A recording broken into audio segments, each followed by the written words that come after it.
분들 앞에서 발표할 수 있게 기회를 주신 윤성박 교수님께 감사하다는 말씀 먼저 올립니다. 저는 현재 한국생명공학연구원에서 재직 중인 조영학이라고 합니다. 아까 송윤선 교수님께서 가장 따끈따끈한 신임 교원이라고 해주셨는데 제가 알기로 제가 3일 더 따끈따끈한 걸 알고 있습니다.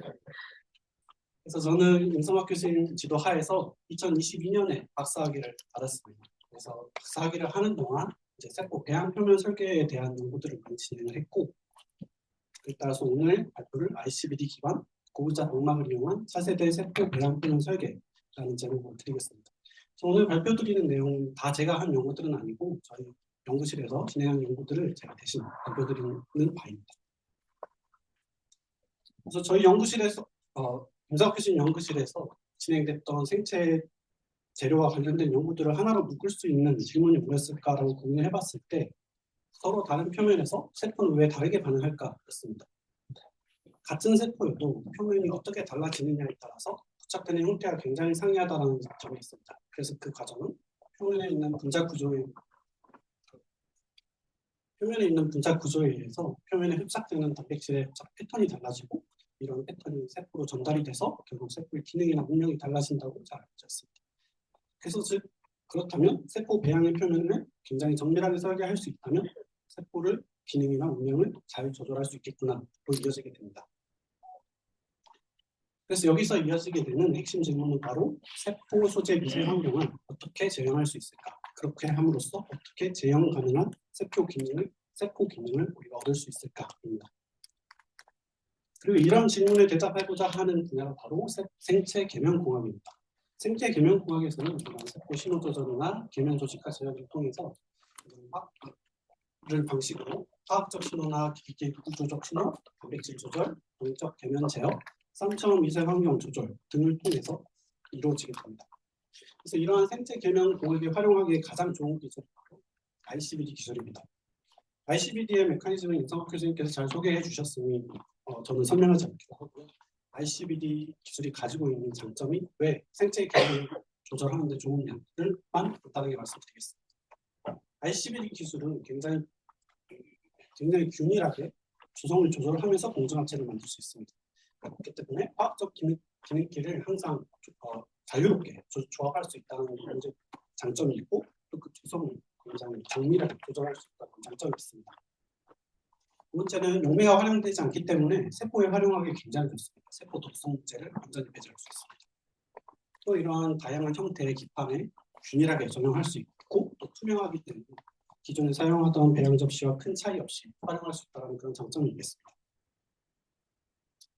따라서 오늘 발표에서 저는 기존 ICBD를 기반으로 해서 세포 배양 표면을 설계한 사례를 총 4가지 분류를 하여서 대표적인 사례들 몇 가지씩만 사례 소개를 해드리는 방식으로 진행을 하겠습니다.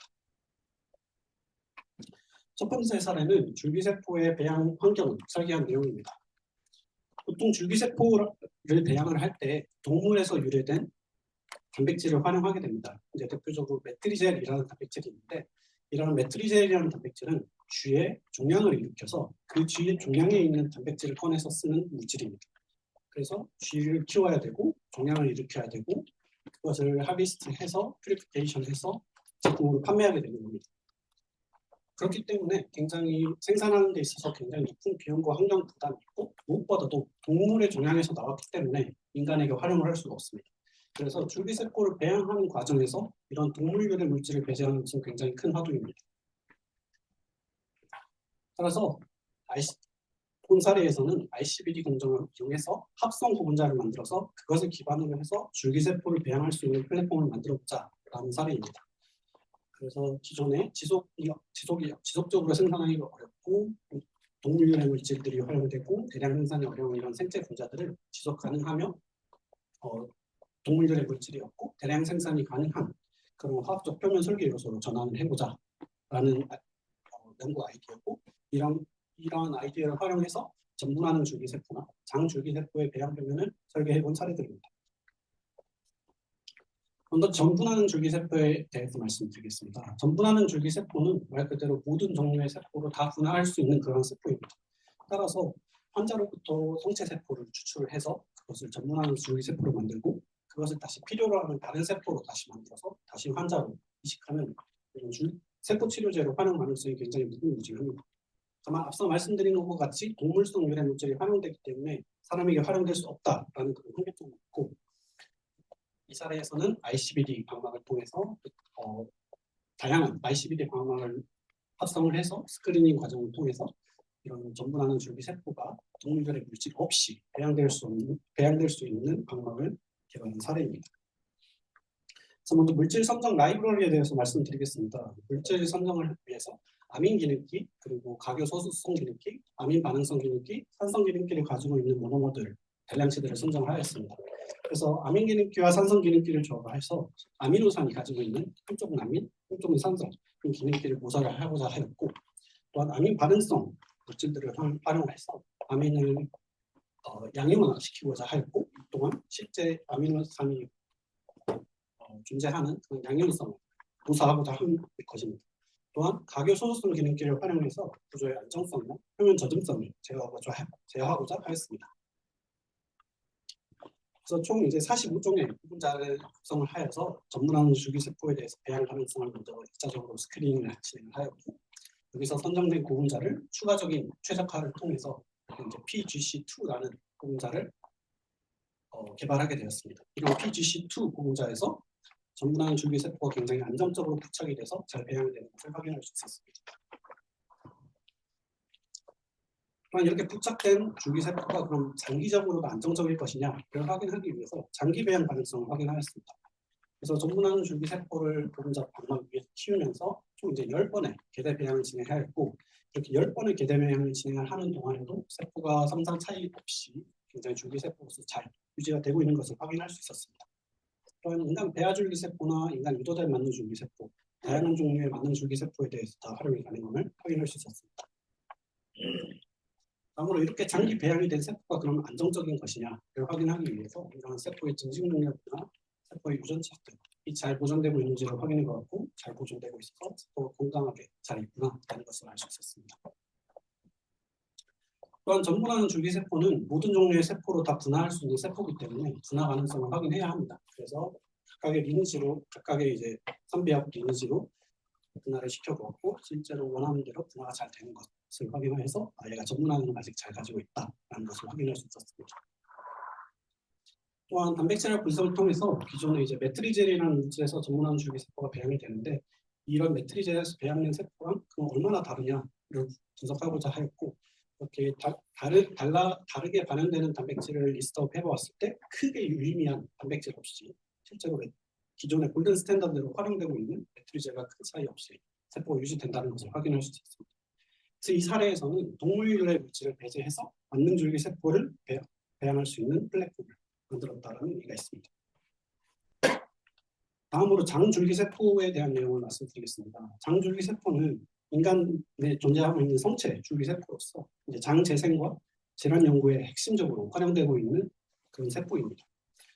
장줄기세포도 앞선 전분하는 줄기세포와 마찬가지로 동물유래 물질을 활용해서 배양을 하기 때문에 치료제로서 활용이 안 된다는 문제점이 있습니다. 그래서 역시 ICBD 구분자를 설계하여서 이런 문제를 해결하고자 했습니다. 그래서 세포와 구분자 상호작용을 제어를 해서 스크리닝을 통해서 장줄기세포를 배양할 수 있는 표면도 개발해보자 라는 사례입니다.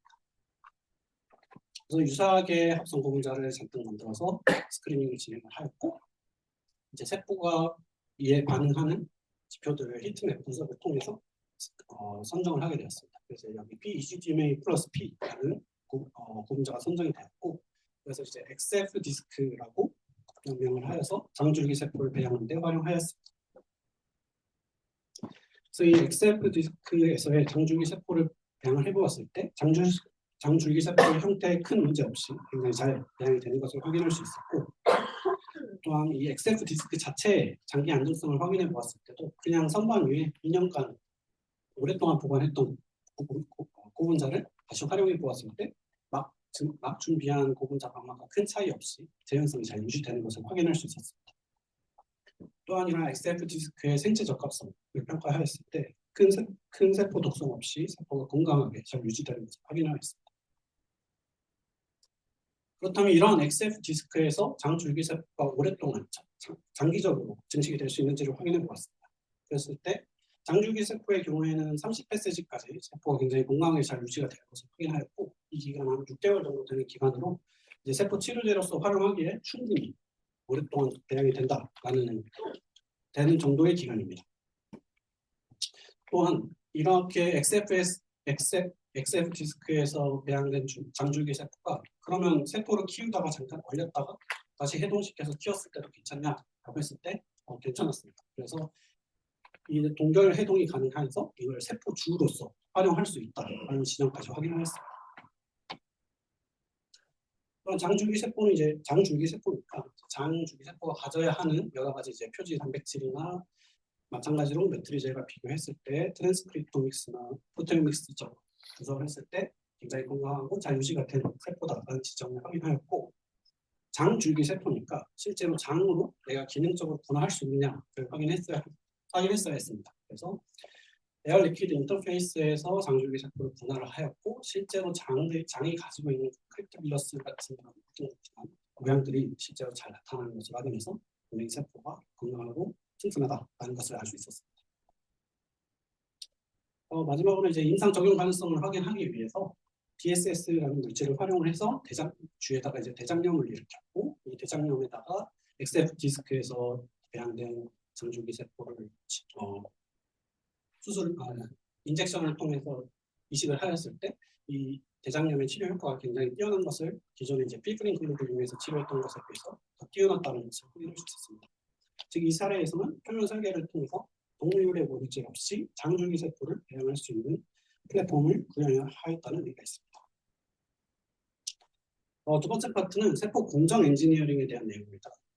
세포를 치료제로서 활용할 때 세포를 다시 환자로 이식하는 과정에서 주로 세포를 단일세포 형태로 주사기로 이식을 하거나 아니면 지지체라는 물질을 활용해서 지지체랑 세포를 섞어서 이식하게 됩니다. 근데 이러한 방식들은 세포가 이식된 후에 주변으로 확산되어 버려서 치료 효과가 떨어진다든지, 세포가 원래 가지고 있던 구조 균형이 붕괴된다든지, 혹은 이제 외부 물질이 들어가게 돼서 면역 원소 위험이 있다든지 하는 등의 문제들이 있습니다. 그래서 ICBD를 통해서 이런 문제를 해결해 보고자 했습니다. 그래서 집합 구조를 제어하고 세포가 부착하는 접착력을 조절하고 회수 방식을 설계를 하여서 이런 전달 기능을 형태를 확보하는 전략을 가지고 세포를 구조체로서 회수하거나 이런 주입이나 이식하는 형태를 개선하고자 하였습니다. 먼저 세포 시트에 관한 내용에 대해 말씀드리겠습니다. 기존에 이제 세포 시트를 제작할 때 활용되는 물질이 이런 온도 감응형 보분자입니다. 그래서 세포를 37도씨에 먼저 다 부착을 시킨 후에 온도를 낮춰주게 되면 보분자가 수화가 되면서 세포가 시트 형태가 떨어지는 방식을 활용하게 됩니다. 근데 이런 방식을 활용하게 되면 가장 큰 문제는 세포가 낮은 온도에 노출이 된다라는 것입니다. 그래서 세포의 활성이 떨어지고 결국은 세포 치료제로서의 활용이 가치가 조금 떨어지게 됩니다. 그래서 이런 문제를 해결해 보고자 이제 ICBD를 이용해서 세포 친화적이면서도 신속하게 세포 시트를 만들 수 있는 플랫폼을 만들어 보자라고 전략을 세웠습니다. 그래서 그 방식으로 기존에 잘 알려져 있는 이런 표면 에너지 조절을 따른 세포 부착성 조절이라는 사실 하나와 이가 양면 조절에 따른 세포 탈착 유도가 가능하다는 지점 두 가지를 조합하여서 플랫폼을 개발하고자 하였습니다. 먼저 첫 번째로 표면 에너지 조절을 통한 세포 접착 상태 조절에 대한 말씀을 드리겠습니다. ICBD 기술을 이용해서 굉장히 표면 에너지가 상이한 두 가지 물질을 굉장히 정밀하게 공정합체로 좀 합성을 하였고, 실제로 이제 DVB와 PVP라는 물질을 이렇게 조성되어 합성을 하였을 때 표면 에너지가 굉장히 잘 조절이 되는 것을 확인할 수 있었습니다. 또한 이렇게 잘 조절된 표면 에너지를 가진 표면에서 단백질이 흡착되어 있을 때 이 단백질에서 세포가 부착하는 도메인인 이 RGD 도메인이 밖으로 노출되어 있는 정도를 비교하였을 때 표면 에너지에 따라서 그 정도가 달라지는 것을 확인할 수 있었습니다. 결론적으로 그것에 따라서 세포가 부착되는 정도가 달라질 수 있다는 것을 확인했습니다. 즉 이제 표면 에너지를 조절을 해서 세포가 부착되는 정도를 조절할 수 있었다라는 내용입니다. 다음으로 그럼 이가 양이온의 농도 제어를 통해서 세포를 다시 탈착시킬 수 있느냐에 대한 내용을 확인하였습니다. 세포가 부착하는 인테그린이라는 단백질은 이런 칼슘이나 마그네슘 같은 이가 양이온의 농도에 의해서 그 활성이 많이 달라지는 걸로 알고 있습니다. 알려져 있습니다. 그래서 세포를 배양한 후 굉장히 다양한 농도의 이가 양이온을 처리하였을 때 이가 양이온이 없는 경우에는 세포가 더 이상 부착을 유지하지 못하고 떨어져 나오는 모습을 확인하였고, 실제로 단백질 수준에서도 이 인테그린이라는 단백질이 활성화되어 있는 정도가 이온을 디플리션 시켰을 때 줄어드는 것을 확인할 수 있었습니다. 따라서 앞서 말씀드렸던 두 가지 사실을 조합하여서 실제로 세포 시트가 보시는 비디오와 같이 잘 제작되는 것을 확인할 수 있었고, 온도 변화 없이 굉장히 3분이 안 되는 신속한 시간에 세포를 시트 형태로 회수할 수 있다는 지점을 확인했습니다. 이러한 세포 시트의 치료 효과를 인상 가능성을 확인하기 위해서 쥐의 당뇨성 창상 모델이나 당뇨성 하지혈 모델에 대해서 그 치료 효과를 확인을 하였을 때 기존의 온도 감응형 공자를 활용해서 만들었던 세포 시트보다 훨씬 우월한 치료 효과를 확인할 수 있었습니다.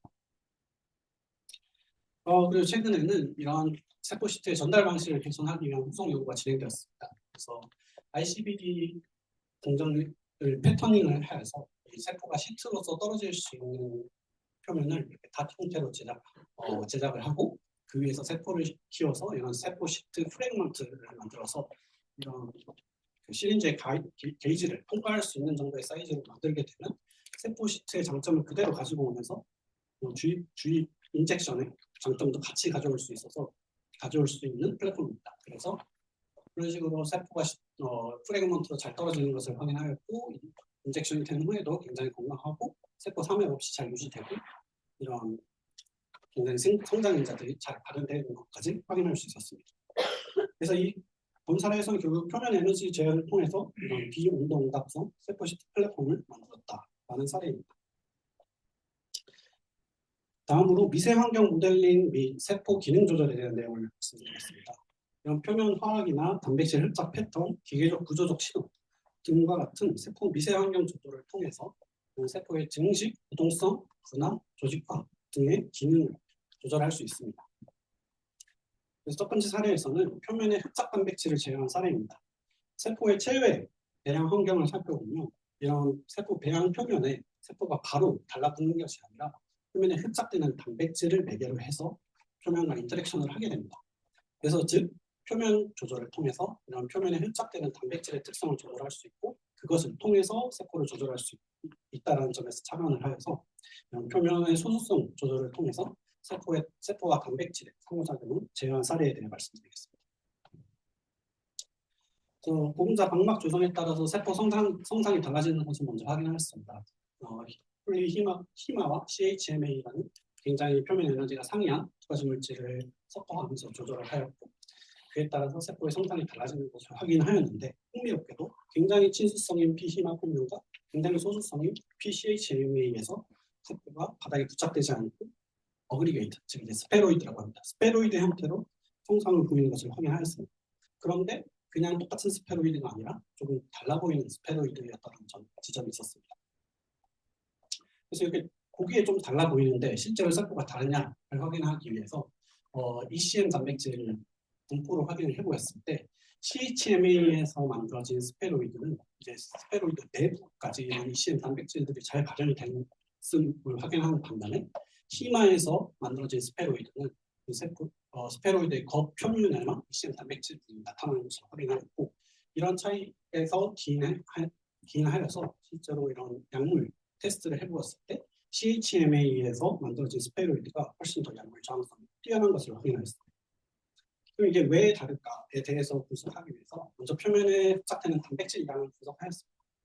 그랬을 때 그냥 미디아와 그리고 알부민이라는 단백질만 특이적으로 구성을 해보았을 때 히마에서 CHMA로 갈수록 점점 그 흡착량이 증가하는 것을 확인하였고, 단순히 흡착량만 증가하는 것이 아니라 흡착된 단백질의 알부민 단백질의 2차 구조가 달라지는 것을 확인하였습니다. 그래서 소수성인 CHMA의 비율이 증가할수록 알파 헬릭스보다 베타 시트를 가지고 있는 단백질이 훨씬 더 많아지는 것을 확인하였습니다. 이러한 차이가 세포한테 어떻게 영향을 미칠까에 대해 분석을 해보기 위해서 이런 미디아 테스트를 진행하였습니다. 이런 배양 표면에 먼저 알부민과 같은 단백질을 흡착을 시켜놓고 24시간이 지난 후 세포와 알부민이 들어있지 않은 미디어를 함께 배양을 하였을 때 세포가 어떻게 반응하는지를 확인을 하였습니다. 그랬을 때 신기하게도 세럼이 안 들어가면 PCHMA에서 세포가 스페로이드가 되지 않고 바닥에 부착되는 것을 확인하였습니다. 그래서 즉 CHMA에서 만들어진 스페로이드는 표면에 흡착된 단백질을 매개로 하고 그 중에서도 알부민을 매개로 하는구나라는 것을 알게 되었습니다. 그러면 이 알부민이 어떻게 세포에 영향을 미칠까를 확인하기 위해서 이 알부민의 업테이크를 좀 확인하였습니다. 알부민은 세포가 보통 업테이크를 해서 다양한 이제 단백질을 만드는 재료로서 활용하는 물질입니다. 그래서 세포가 알부민을 많이 먹으면 그만큼 단백질 발현이 많아질 거다라고 생각을 하였고 실제로 이제 CHMA와 히마에 대해서 알부민 업테이크를 비교를 해봤을 때 이 CHMA에서 제작된 스페로이드가 훨씬 더 알부민은 초록색이 알부민입니다. 알부민은 훨씬 더 많이 업테이크를 하고 그 업테이크에 따른 이 스파크라는 mRNA가 훨씬 더 크게 많이 발현이 된다는 점을 확인했습니다. 그래서 이 사례에서는 이런 표면 설계를 통해서 단백질과 세포의 상호작용을 좀 정밀하게 분석하면서 조절을 하였고 그것을 세포 기능까지 연결한 연구 사례입니다. 마지막 연구 사례는 생체 무사 보험자를 통해서 신경세포를 장기 배양한 연구 사례입니다. 신경세포는 신경 전달 물질을 통해서 서로 간에 신호를 주고받습니다. 그래서 이런 신경 전달 물질은 신경세포의 증식이나 분화, 신경돌기 성장이 굉장히 필수적인 물질이고 그 중에서도 아세틸콜린이라는 물질은 굉장히 중요한 신경 전달 물질 중에 하나로 신경돌기의 성장을 유도하고 시냅스의 형성이나 강화를 촉진하는 것으로 알려져 있습니다. 그래서 저는 아세틸콜린을 모사하는 기능기를 ICBD 방법을 통해서 설계를 하고 이런 신경 전달 물질이 모사된 기능기에 세포가 그럼 어떻게 반응할까에 대해서 탐구한 사례입니다. 먼저 아세틸콜린 유사 보험자의 표면에 최적화를 진행하였습니다. 그래서 GMA와 DMA의 분열을 조절해가면서 4가지 조성의 분중합체를 제작을 하였고 그에 대한 세포 반응을 확인을 하였을 때 PGD3 표면에서 가장 세포가 잘 부착되는 것을 확인할 수 있습니다. 이렇게 부착된 세포의 초기 성장 패턴을 먼저 분석을 하였습니다. 그 비교분으로는 PLL을 활용하였는데 폴리 L 라이신이라는 보통 신경세포를 배양할 때 흔하게 가장 널리 사용되고 있는 코팅 머터리얼. 그래서 PLL을 코팅한 표면과 비교해서 PGD3를 코팅한 표면에서 신경세포의 패턴을 확인을 하였을 때 2일차나 6일차 굉장히 짧은 기간에도 굉장히 세포의 성장이 많이 달라 보이는 것을 확인할 수 있었습니다. 그래서 전체 뉴라이트의 길이도 훨씬 더 많이 늘어나고 가장 긴 엑솜의 길이도 훨씬 더 길게 뻗어나오는 것을 확인했습니다. 무엇보다도 이런 신경세포가 얼마큼 성숙됐는지를 이제 스테이지 분석을 하였을 때 PGD3에서 배양된 신경세포가 훨씬 더 성숙한 세포의 비율이 높았습니다. 그래서 이것을 어디에 활용을 할까라고 생각을 하였고 이것을 그러면 신경세포의 노화에 활용해 볼 수 있지 않을까라는 생각을 하였습니다. 그래서 보통 이런 신경세포가 노화가 됨으로써 기존에 잘 알려져 있는 알츠하이머나 파킨슨과 같은 이런 신경 퇴행성 질환이 일으키게 되는데 이러한 노화를 연구하고 싶은데 신경세포를 굉장히 장기적으로 배양할 수 있는 표면이 없습니다. 그래서 노화를 연구하는데 좀 바틀렉이 되는 부분이 좀 있는데 그러면 우리가 개발한 표면이 혹시 신경세포의 장기 배양을 통해서 노화를 연구할 수 있는 데 도움을 줄 수 있지 않을까라고 생각을 하였고 장기적으로 배양을 해보면서 관찰을 하였습니다. 그랬을 때 이제 30일, 50일, 80일까지 확인을 하였을 때 PGD3에서 굉장히 세포가 건강하게 잘 유지되는 것을 확인할 수 있었음과 반면에 PLL 이 코팅된 표면에서 배양된 세포는 점차 이제 죽어가는 모습을 확인하였습니다. 그래서 결국은 90일까지 신경세포를 키워보았을 때 PGD3 표면에서 굉장히 세포가 네트워크를 잘 형성하면서 건강하게 잘 유지되는 것을 확인하였습니다.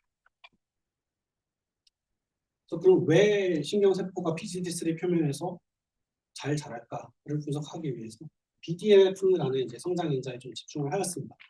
그래서 이 BDNF는 이제 신경세포가 내뿜는 성장인자 중에 하나로서 신경세포가 생존하거나 성장하는데 굉장히 중요한 역할을 하고 주변 환경에 의해서 그 반응이 굉장히 달라지는 것으로 잘 알려져 있는 성장인자입니다. 그래서 그 성장인자가 발현되는 정도를 비교했을 때 PGD3 표면에서 성장인자가 훨씬 더 많이 발현되는 것을 확인하였고, 즉 이제 표면에서 이런 아세틸콜린을 묘사할 수 있는 기울기를 통해서 신호를 주고 세포가 그런 신호를 받아서 이런 BDNF라는 성장인자를 더 발현하고 그에 따라서 세포가 훨씬 잘 성장하고 유지되고 장기적으로 안정하다라는 결론을 얻을 수 있었던 사례입니다. 네, 그래서 결론적으로 ICBD를 통해서 오늘 발표에서 저는 다양한 세포 인터페이스를 설계하고 제어했던 사례들에 대해 말씀드렸습니다.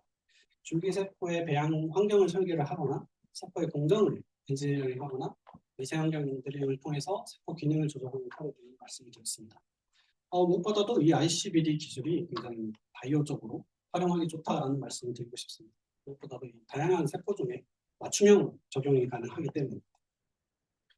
그래서 오늘 말씀드린 발표 내용들은 총괄 연구지도는 윤나박 교수님이 진행을 해주셨고, 인성방망연구실 그리고 그 중에서도 이제 생체 소재 팁에서 진행한 연구들을 제가 대신 발표를 드렸습니다. 오늘 행사를 후원해주신 후원사 관계자분들께 감사의 말씀을 드리면서 오늘 발표를 마치겠습니다. 감사합니다. 감사합니다. 혹시 플로어에서 질문 있으실까요? 네, 발표 잘했습니다. 아까 셀시트 말씀하실 때 셀시트를 이제 생체 딜리버리 시킬 때 시트를 패커닝 해갖고 시킨다고 하셨잖아요. 네. 근데 그렇게 되면은 결국에는 시트가 다시 이렇게 말린 상태에서 딜리버리가 될 건데, 그러면은 그게 일반적으로 그냥 셀 딜리버리 하는 것과 어떻게 차이가 있는지 좀 코멘트 부탁드립니다. 네, 보통 주사기를 통해서 세포를 인젝션하는 경우는 호소 처리를 통해서 세포를 부착되어 있는 바닥에서 다 떼어냅니다. 근데 이게 세포가 바닥에 부착되어 있는 것만 떨어지는 게 아니라 세포와 세포 사이에 있는 인터랙션까지 다 끊어집니다. 그래서 그런 경우는 세포가 가지고 있던 그런 구조적 균형이 다 무너져서 세포의 활성이 떨어지게 되고, 이렇게 작은 세포 시트 프래그먼트를 만들어서 이식을 하게 되면, 그리고 또 이렇게 떼어내는 과정에서 그런 효소를 활용하지 않게 되면 세포의 활성이 훨씬 더 뛰어납니다.